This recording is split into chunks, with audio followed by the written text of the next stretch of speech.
ഭാഗങ്ങളിൽ കൂടിയാണ് ഈ ആഴ്ചയിൽ നമ്മൾ കടന്നു പോകുന്നത്.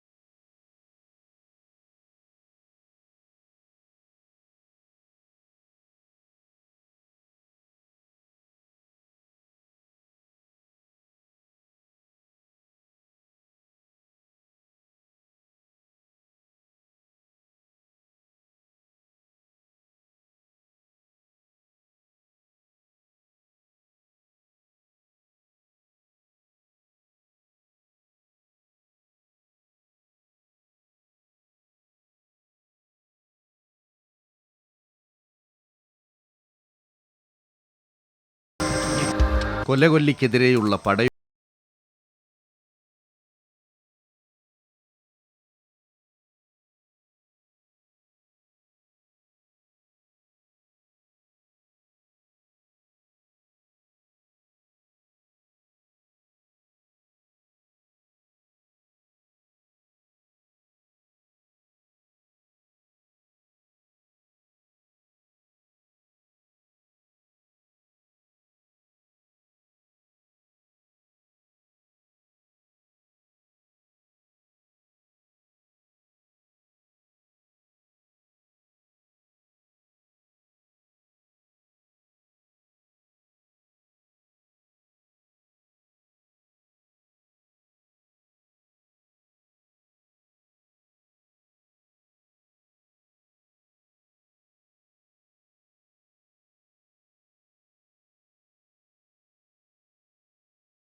ആനയുടെ നിൽപ്പും ഭാവവും അറിഞ്ഞ് മയക്കുപിടി സംഘത്തെ അറിയിച്ച് അവരെത്തുമ്പോഴേക്കും അവൻ സ്ഥലം കാലിയാക്കിയിരിക്കും.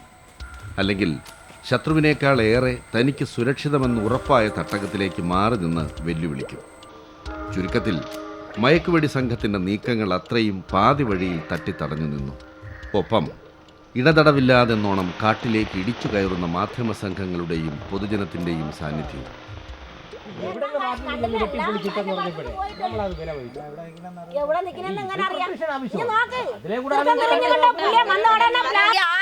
കുറെ വർഷം കൊണ്ട് ഈ ആന കിടന്നുകൊണ്ട് ഈ കൊടൂരൊക്കെ ഈ കാണിക്ക് എൻ്റെ മാപ്പിള പണ്ട് കൂടെ ജോലിക്ക് നിന്നേൻ്റെ അന്നും ഇതുപോലെ ആന ഓരോരുത്തരെ കൊല്ലുകയും ചെയ്യുന്നു.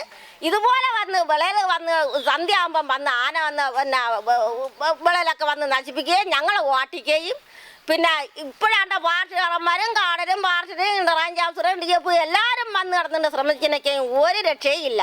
ഇനി എന്തിനു വേണ്ടി ഞങ്ങൾ എന്തിനു ഇവിടെ CC പറയണം ഇവിടെ നിന്ന് പോകണമെന്ന്. ഞങ്ങൾ ഇത്രയും ധാന്യങ്ങൾ ഇട്ടിട്ട് ഇനി ഞങ്ങൾക്ക് എവിടെയും പോകാനുള്ള ആവശ്യമില്ല. ഞങ്ങൾ ഇവിടെ തന്നെ കിടക്കും, ഇവിടെ തന്നെ കിടന്ന് ചാവും. അല്ല പിന്നെ എന്ത് ചെയ്യാ? ഈ പൊടി കുട്ടികൾ ഇനി ഞങ്ങൾ എങ്ങനെ അക്ഷര വിദ്യാഭ്യാസം പഠിച്ച് ഞങ്ങൾ ഇനി എങ്ങനെ ഈ കുട്ടികളെ പഠിപ്പിക്കും? ഇങ്ങനെ ആനനെ കണ്ട ഞങ്ങൾ എങ്ങനെ ജീവിക്കും? ഞങ്ങൾക്ക് ഒരു നിവർത്തിയില്ല. ഈ ആനനെ എങ്ങനെയെങ്കിലും പിടിച്ചു കെട്ടി കൊണ്ടുപോയാൽ മതി എന്നാണ് ഞങ്ങൾ അപേക്ഷിക്കുന്നത്.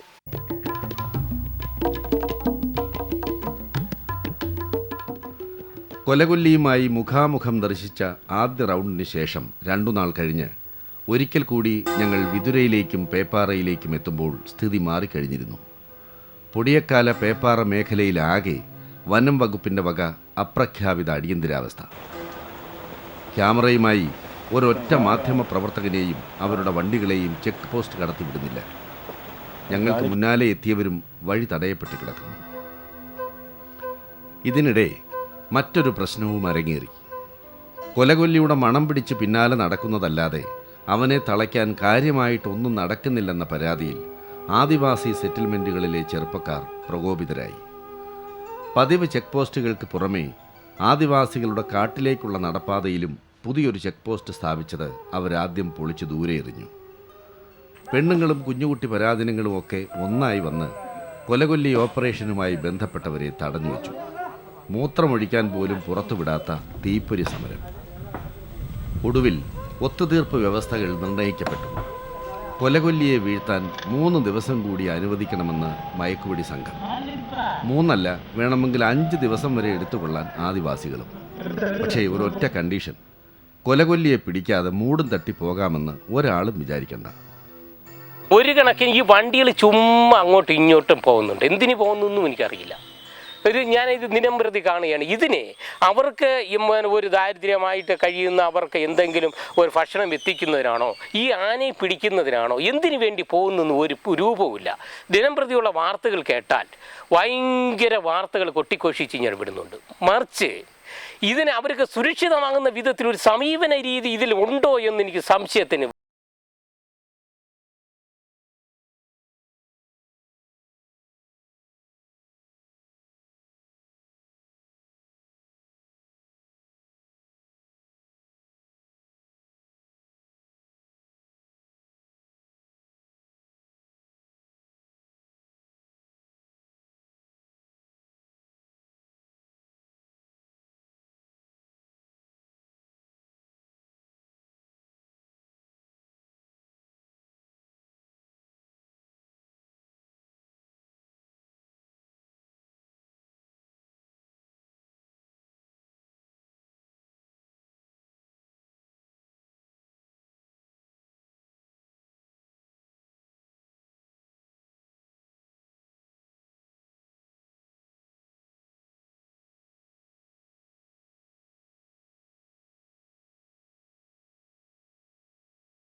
നീതാവും വടമെടുത്ത് കഴുത്തിലിടാൻ ശ്രമിക്കവേ അറിയാതെ അവൻ്റെ കാൽ കൊലകൊല്ലിയുടെ തുമ്പിയിലൊന്ന് തട്ടി.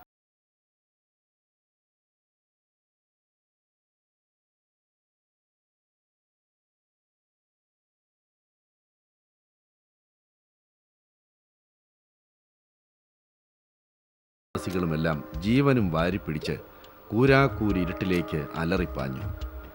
അപ്പോൾ ആന ഉറങ്ങുകയായിരുന്നു. അപ്പോൾ ഉറങ്ങുന്ന സമയത്ത് ഇതിനെ പോയി ബന്ധിക്കാനുള്ള പരിപാടിയായിരുന്നു. അങ്ങനെ ഡോക്ടർ എല്ലാവരും കൂടെ ഈ വഴിയെല്ലാം 2 സൈഡും ഞങ്ങളെല്ലാം വെട്ടി മാറ്റിക്കൊണ്ടിരുന്നപ്പോൾ തന്നെ 4 ആനയും കൂടെ ഉണ്ടായിരുന്നു.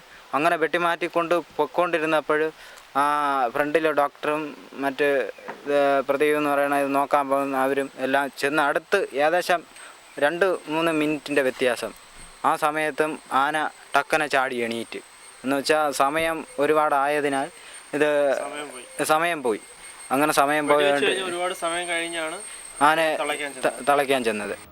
പ്രതിബന്ധങ്ങളും അക്ഷൗഹിണികളുമെല്ലാം തട്ടിത്തെറിപ്പിച്ച് കൊലകൊല്ലി ഇരുളിലേക്ക് ഓടിമറഞ്ഞു. പക്ഷേ മറയും മുമ്പ് അവൻ താപ്പാനകളെയും വെടിക്കോപ്പ് വീരന്മാരെയും എല്ലാം ഒന്ന് ഇരുത്തി നോക്കി. ആയിട്ടില്ല മക്കളെ, ആയിട്ടില്ല. ചന്തുവിനെ വീഴ്ത്താൻ നിങ്ങളുടെ കയ്യിലുള്ള വിദ്യകളൊന്നും പോരാ. മടങ്ങിപ്പോ മക്കളെ, മടങ്ങിപ്പോ എന്നു പറഞ്ഞ വടക്കൻ വീരഗാഥയിലെ ചന്തുവിൻ്റെ കണ്ണുകളിലെ തീക്ഷ്ണതയും ദൈന്യതയും ഉണ്ടായിരുന്നു.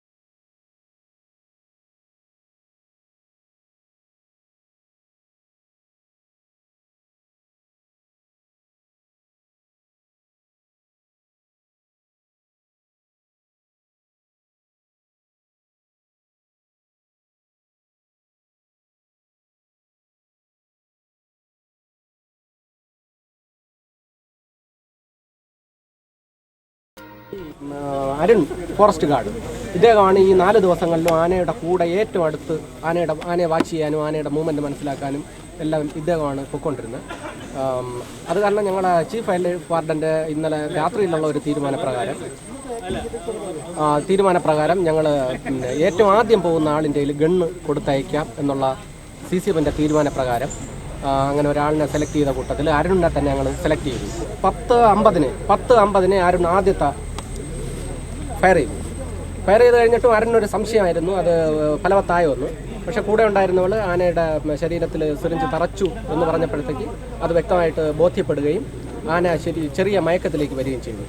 ചെറിയ മയക്കത്തിലേക്ക് വന്നിട്ട് വീണ്ടും ആന ഞങ്ങൾക്ക് കൈകാര്യം ചെയ്യാൻ പറ്റാത്ത ഒരു അവസ്ഥയായത് കാരണം വീണ്ടും രണ്ടാമത് അതിൻ്റെ ഒരു ചെറിയ ഡോസ് എടുത്തിട്ട് വീണ്ടും രണ്ടാമത് അരുണിൻ്റെ കൊടുത്തു തന്നെ വീണ്ടും 1 മണിക്കൂർ കഴിഞ്ഞ് വീണ്ടും അരുൺ രണ്ടാമത്തെ ഫയർ ചെയ്തു. ഞാൻ ഈ ഫയർ ചെയ്തതിനോട് എൻ്റെതായിട്ടുള്ള ഒരു റിസ്ക്കും ഇല്ല ഇതിനകത്ത്. കാരണം എനിക്ക് വിദഗ്ധമായിട്ടൊരു പരിശീലനം നമ്മളെ ഈശ്വരൻ ഡോക്ടർ നമ്മൾ സെൽവൻ സാർ പിന്നെ ഒരു ഡോക്ടറും കൂടെ ഉണ്ടായിരുന്നു.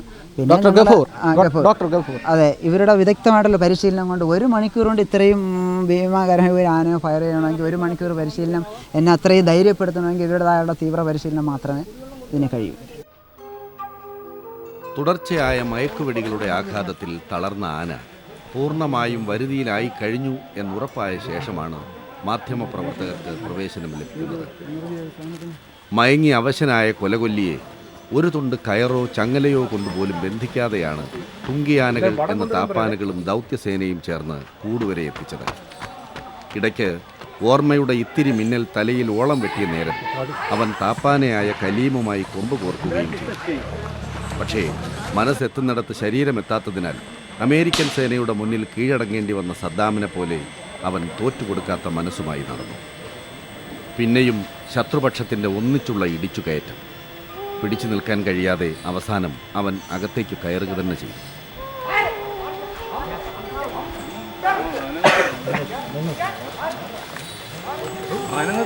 ആലോളം മയക്കുപിടികൾ ഏറ്റുവാങ്ങേണ്ടി വന്ന ഒരു ആനയിൽ നിന്നും ഈ ചടുല നീക്കം അപ്രതീക്ഷിതമായിരുന്നതിനാൽ താപ്പാനകളും ക്യാമറയുമെല്ലാം തെല്ലിട പരിഭ്രമിച്ചകന്നു. അപ്പോൾ ജനക്കൂട്ടം കൈയടിച്ച് വിജയാരവം മുഴക്കി. ആന തെല്ലും പ്രകോപിതനാകരുത് എന്ന ഉദ്ദേശത്തോടെ അപ്പോൾ തന്നെ തങ്കരാജ് പനീർശെൽവം അത് വിലക്കുകയും ചെയ്തു. ശരിക്കും പറഞ്ഞാൽ യുദ്ധനീതികൾക്ക് വിരുദ്ധമായ ഒരു സമീപനം കൊണ്ടാണ് കൊലകൊല്ലിക്ക് അടിപതറിയത്.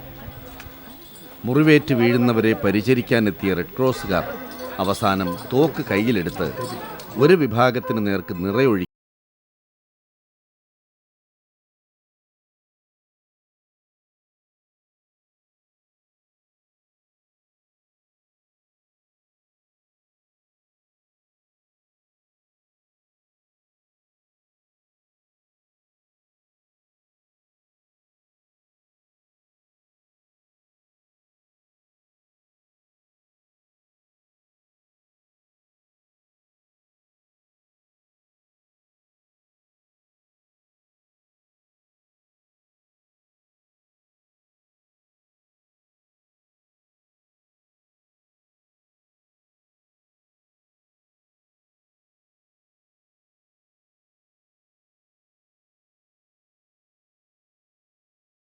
It's a very good animal. It's a very good animal.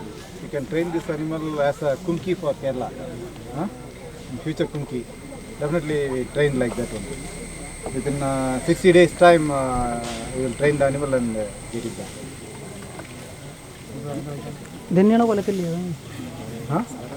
Actually, this is the elephant named Kolokolli. No. It's not a Kolokolli. You named that Kolokolli. But it's a very docile animal. See, you are seeing now, it's very calm now. It's not that type of animal. Usually it's very docile. It's a very docile animal. We can train the animal easily. What about him? He should be animal. What about? Mr. Arun.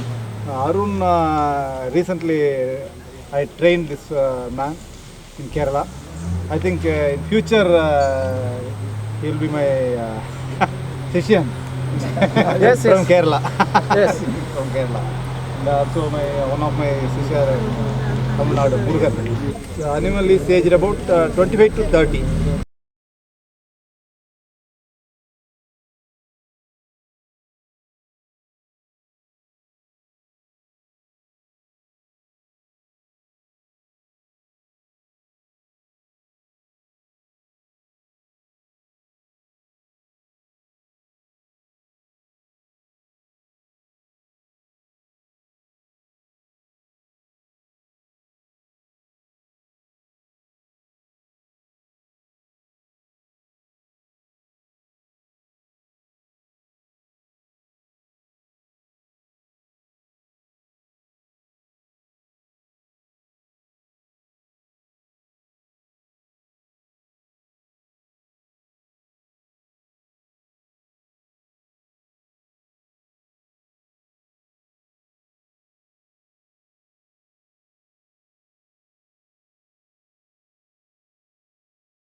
മനസ്സും ശരീരവും തെല്ലൊന്ന് തണുത്തപ്പോൾ, മയക്കുമരുന്നിൻ്റെ മയക്കം തലച്ചോറിൽ നിന്നും മെല്ലെ മെല്ലെ പിൻവാങ്ങി തുടങ്ങിയപ്പോൾ, തെല്ലുനേരം മുമ്പ് മിടുമിടുക്കൻ എന്ന് പനീർശെൽവം സ്വഭാവ സർട്ടിഫിക്കറ്റ് നൽകിയ കൊലകൊല്ലി തൻ്റെ തനി സ്വഭാവം പുറത്തെടുത്തു കഴിഞ്ഞിരുന്നു.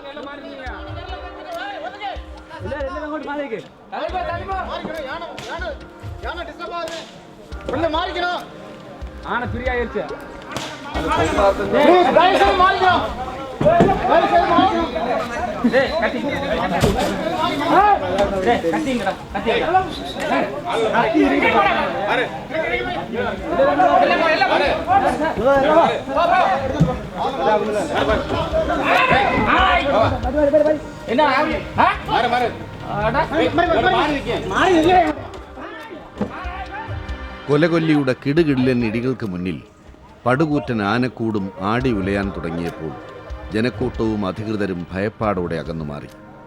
എന്തും സംഭവിക്കാവുന്ന നിമിഷങ്ങൾ. നിങ്ങൾ ഇത്രയും കാലം കണ്ടതും കേട്ടതുമായ ആനയല്ല ഈ കൊലകൊല്ലിയെന്ന ഓർമ്മപ്പെടുത്തൽ അക്ഷരാർത്ഥത്തിൽ തന്നെ ശരിവയ്ക്കുന്നതായിരുന്നു പിന്നീടുള്ള നിമിഷങ്ങൾ. ഭയം തുടികൊട്ടിപ്പാടിയ നിമിഷങ്ങൾ.